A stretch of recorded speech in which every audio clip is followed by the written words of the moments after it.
I've got a huge problem with the food we grew up on, and the food we're feeding our kids today, and the food we are still feeding ourselves today. A lot of it is fake, it's synthetic, and it is just downright terrible. People are addicted to the food that is being sold to us right now. And it's not surprising. It's completely synthetic, and it's designed that way to be addictive. They'll say, oh, it's not that bad. You know, I've been eating it my whole life and I'm fine. Meanwhile, you've got eczema and asthma and, kidney pain. You've got toxic liver. Your hair's falling out. You can't see very well. You've already got arthritis. You're not even that old. So many people say, oh, I still eat it and I'm fine. Meanwhile, you've got like racing thoughts, horrible anxiety, heart palpitations, fungus problems, you've got athlete's foot, you've got warts, you've got all kinds of problems all over and all throughout your body. But we say, oh no, I'm fine. Like these diseases are normal or something. Oh my gosh. So the packaged snacks, packaged meals, and like flavored drinks and stuff like that, like all these artificial flavors and colors really grind my gears because they've been shown over and over in studies to cause brain fog, brain buzzing, poor memory, poor cognitive function. So anyway, we've got all these fake things. Oh, and the fake sugars, or should I say fake sugars and fake salt, or should I say chemically altered sugars or chemically derived sugars and salts? So these chemically derived or chemically altered sugars and salts are the absolute worst thing. And it's funny because I remember a long time ago, like some kind of news broadcasting thing saying that salt was causing heart disease, arteriosclerosis and atherosclerosis. And I'm like, okay, is that true? So it kind of got me on a little bit of a salt scare for a long time. And then I learned that there's just a big difference between all kinds of salts. And your standard table salt is not your average salt.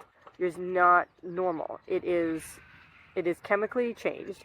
So what happens with these salts and these sugars? So what they do is they kind of rip through your arteries like a pair of scissors being chucked down a paper hallway. They're just like, they're going through your arteries and they're messing things up.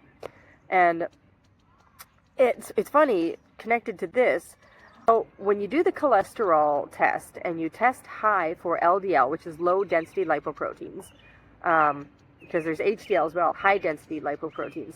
So LDL is a cholesterol carrier, not cholesterol itself. It's a cholesterol carrier, and it carries the cholesterol throughout your body, doing whatever it needs to do. So when you test high for that, it simply means that you've got cholesterol, high amounts of it circulating throughout your body, going to work. So how this is connected to the sugars and the salts. So the sugars and the salts that are ripping up your arteries, the cholesterol is being carried to those cuts, basically those things. And you know how people talk about like scarring of the arteries and stuff like that, but the cholesterol is going over it and trying to mend the rip-ups of your arteries that are being caused, the damage that is being caused from the sugars and the salts. The cholesterol is going in to mend it. It is being used as a mending material. So if you've got too dang much of that, it means that your arteries are all scratched up. They're all messed up because of the sugars and the salts. The cholesterol's not the problem. The sugars and the salts are the problem. Stop effing up your arteries with the sugars and the salts. Eat real sugar from nature. Eat real salts from the sea or from wherever you want to get it, from the mountains. It's wonderful. But these chemically altered or chemically made, synthetic or derived salts and sugars are seriously bad. And we got to stop doing them. Stop putting them in stuff. Stop eating them. They're terrible. Yeah, that's the other thing. When you test high for LDL, low density lipoproteins, and they're like, oh, we got to put you on cholesterol lowering medication. And they do. So they're trying to lower your cholesterol, but your body needs that cholesterol to do all the jobs throughout your body. But your body needs that cholesterol. It needs to go to work with it. So instead of lowering your cholesterol, what you should do is just change your diet. Stop eating the processed sugars and stop eating the processed salts. These are not the right foods. If you take away the things that are causing, the big spike in low-density lipoproteins to be circulating through your body, then you'll be okay. I mean, it's a flawed test to begin with. Like, we need cholesterol. We need it for our brains. We need it for all kinds of things. So, when you use cholesterol-lowering medication, you take away the cholesterol that your brain needs, your body needs to function. And again, people talk about the difference between HDL and LDL, but it's just high density and low density. And the high density is what carries things back to your liver to do the work there. And then the low density just carries through your body. And it just goes.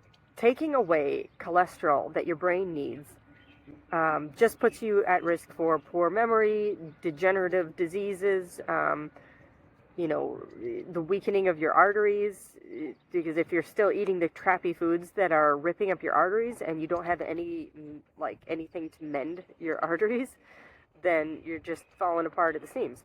So you could end up actually with dementia. If you lower your cholesterol consistently over and over and over and over, you put yourself at risk for developing dementia.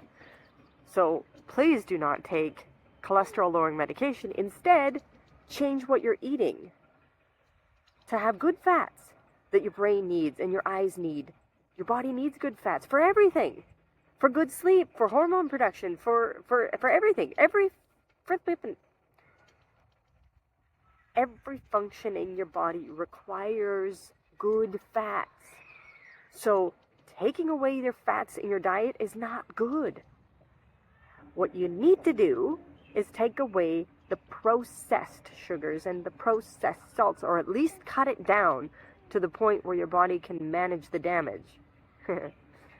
What are some of the common food additives that are toxic? Well, you've got monosodium glutamate, which is more well known now as manufactured glutamate, or at least it makes things taste amazing. But it doesn't agree with us very well. It's like some pets, if you give them this kind of stuff, it'll kill them. That's the other crazy thing. Have you noticed that some people will feed their kids certain foods, but then they'll be like, oh no, don't give it to the dog. It'll hurt the dog. It'll make him sick. He'll be up all night barfing all over the carpet, or he'll get the runs, he'll get the shits in the house, or worse, he'll just straight up die if you give him people food. But it's the food you're eating. It's the food you're giving to your kids. What's up with that? If it is so dangerous and deadly to give to your dog, or if it'll give them so much stomach upset, and be like, oh, well, they're sensitive. But meanwhile, you're eating the food, and then you're going to the bathroom for a long time, and you're like, oh, it's just my IBS. Or you end up not sleeping well, or you're all congested all the time. You've got nasal drip, or your chest is all full of mucus. You can't breathe. You've got eczema. You've got rashes all over. You've got psoriasis. You've got swelling of your ankles. You've got edema throughout your legs. You've got headaches. You get migraines.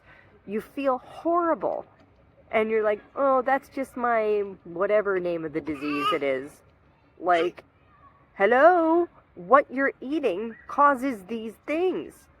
It is well known. You can go onto the websites that approve some of the chemical additives in foods, and you can literally read all of the known side effects of some of these chemicals. It's like artificial colors, aspartame, sucralose. Aspartame is known to cause degenerative brain diseases, aluminum-based leavening agents. We all know that high amounts of aluminum are not good. They're toxic to our body. You get modified cornstarch and GMO corn is just wrecking people's digestive systems, amongst other things. We know polysorbate 80 is horrible. It causes genetic disruptions and genetic mutations in people. TBHQ, BHA, and BHT are some preservatives that I noticed when I was making Christmas baking one year, and I was using Tenderflake shortening, and I saw the BHA and BHT, and I was like, what is that? Because I was always told Tenderflake is the best shortening, best lard to be using for your baking if you want a nice pie crust. So that's what I'm using. And I look what it is, and I'm like, holy mackerel, this is something that is well known to be one of the worst hormonal disrupting additives in the world. And I'm like, ha, gross. I've been eating this my whole life. Like, I mean, I don't know when they started adding that to the stuff, but I can only assume it's been a long time. So now I render my own lard. It's not that hard either. YouTube tutorial. You can learn anything you want to learn. So, BHA, BHT, sodium nitrite, high fructose corn syrup, all these things that we're ending up with headaches and migraines and brain fog and fatigue and chest pain and anxiety, mood disorders, neurotoxicity, allergies, cancer, obesity, insulin resistant. What else do we got? They're carcinogenic when heated. They're linked to colon cancer. They're found in snacks for little tiny babies. Like, I've literally read some of the baby food stuff, and it's like rancid oils, horrible preservatives. They're just like modified corn and soy and wheat and rice meal and stuff like that. It's awful stuff. You end up with gut inflammation, malformation of your intestines. If you're a little growing human and you're eating this crap and you're trying to form your intestinal tract, and then you wonder why so many of us have, or my guts are actually pretty good, but so many people I help have so many problems with their guts, and malformation of the gut, and disruption and wrecking your gut lining. Keep in mind, your guts do heal really fast when you stop putting in the stuff that's damaging them. Every part of your body can regenerate. Stop putting in the stuff that's hurting it. Alright, so now we've gone over some of these other things. So, and neurotoxicity is huge. Like, I can't even begin to express how much neurotoxicity is plaguing everybody with these neurological diseases. Have you ever seen so many neurological diseases in your life as we have for the past decade? It's insane. So what happens when we're eating all this food all the time? Well, we're undernourished and we're overfed. You can end up eating a lot of food all the time, and some people end up using food as a crutch in that way, because when you eat a whole bunch, your brain kind of shuts down, all the blood rushes away from your brain and into your intestines for digestion, and then you're like, you get that calm feeling. It's like, yeah. But you're not eating because you're actually hungry. You're not eating because, you want to nourish yourself. You're just eating for that feeling. But what if you changed the way that was? What if you felt better overall, so that you didn't feel so anxious, so that you didn't need to detach and have that, food as a drug kind of mechanism? What if you ate food and actually felt full because your body recognizes nutrition as its little ding, you're full? That's how you know. It's based on nutrition. You can, when it comes to unhealthy food, you can just eat and eat and eat and eat. Have you ever noticed that? Especially going back and forth between sweet and salty. You're just like, yeah, I can go all day. This is great. Drink a little water, have a little more sweet, a little more salty. You could just go on forever. Because you're not exactly eating super nourishing food. If you decide to eat something super nourishing and tasty, it can be frustrating for some people, because they're like, I want to eat more of it, but I'm full. That's annoying. It's like, I guess eating isn't... if you're sport eating, you can't possibly eat nutritious food. It's got to be some pretty empty food. So, it's interesting how many people I've seen, and I've done iridology tests to check out their iris and see what's going on in their body, and it's amazing how many people show to be malnourished. What I have to say about that is basically start paying attention to what is on the labels. Read it. Get curious. Look up everything. Google it all. What's Google for anyway? But then, help you understand what is in your food. I looked up a whole bunch of food additives in, the National Institute of Health website, and it was crazy how many things were considered generally safe.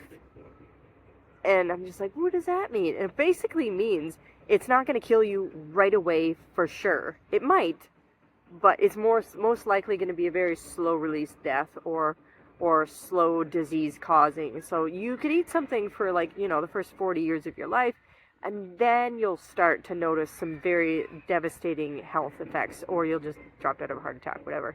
But most of the stuff that's considered generally safe is just means it's not instant death. It doesn't mean it's safe. It doesn't mean it's okay. It doesn't mean it won't hurt you. It probably will in all those ways. So get curious about what's on the labels, especially for the stuff for your kid. It still astounds me that so many people will be way more protective about what goes into their dog's food and their dog's mouth from the dinner table than they are concerned about their own health and their own children. So this is a message for you right now. Pay attention to how you feel after you eat. Seriously, pay attention. Do you feel exhausted? Do you feel brain fog? Do you sleep poorly at night? Do you end up in the bathroom for a long time? Do you end up not in the bathroom at all? Like, it's all these kinds of things, they matter. How's your skin? How's your hair? How's your eyesight? How's your digestion? You know, everything is a sign from your body telling you if something's out of whack. If you're too dry, too oily, too hot, too cold, like too tired, it's too hyper, it's brain buzzing, brain fog, focus problems. All these things can be influenced like crazy in a positive direction based on what you eat. The thing is, once you start eating real food, you notice right away a big difference. I've seen it time and time again with people. And I'm like, just swap this for this for this. So often there's a better recipe for the same things you love eating, but just skipping all the neurotoxic chemicals, skipping all the sprays. Just skip the chemicals and go back to what food was before. Made properly, grown properly. You know, you want real fruit flavors, eat some frickin' fruit. None of these stupid gummies that everybody's getting. Everybody's eating carnauba wax. You know how bad carnauba wax is for you? And I have to admit, I do love a good natural wine gum. I really shouldn't. But carnauba wax. We're not supposed to be eating wax, man. We gotta stop with the wax. If you want to make some gummies, just stick with some gelatin or something. But either way, when you skip the chemicals and go back to nature, you will notice a huge shift right away. And if you're one of those people, or that you yourself have difficulty stopping some of these foods, or if maybe it's your kids, it might take some time to get off the food, like a drug. You might go through withdrawal symptoms. It might suck for a while. Your kids might yell and stomp their feet and get really upset because the food is literally engineered to be addictive. When they don't get it, they're going to get sad. They're going to get upset. They're going to get all like, ugh, and all this stuff because it's basically engineered just like a drug. I mean, it's practically made by the same company, approved by the Food and Drug Administration. Hi. What's going on? Are you eating a pine cone? Getting your fiber? Yeah, it's time to say you're done. Done with the fake food. Find the real deal. If you want some good real deal recipes, join my school community, Mind and Body Rebuild. I post all kinds of food swaps for better alternatives when it comes to like ice cream and fudgesicles and popsicles and cookies and cakes and cake icing and stuff like that. There's always better alternatives. You can still have bright colors. You can still have fun fruit flavors. You can still have sweets. You can still have ice cream. You can still have all these amazing things. But without the horrible chemicals. Trust me, it's worth it. It's worth it more for the kids. Think about it. If you could prevent your child from having a horrible, debilitating, chronic disease, you would. I know you would. It's not even a question. So make that effort. Let's watch our kids grow up strong.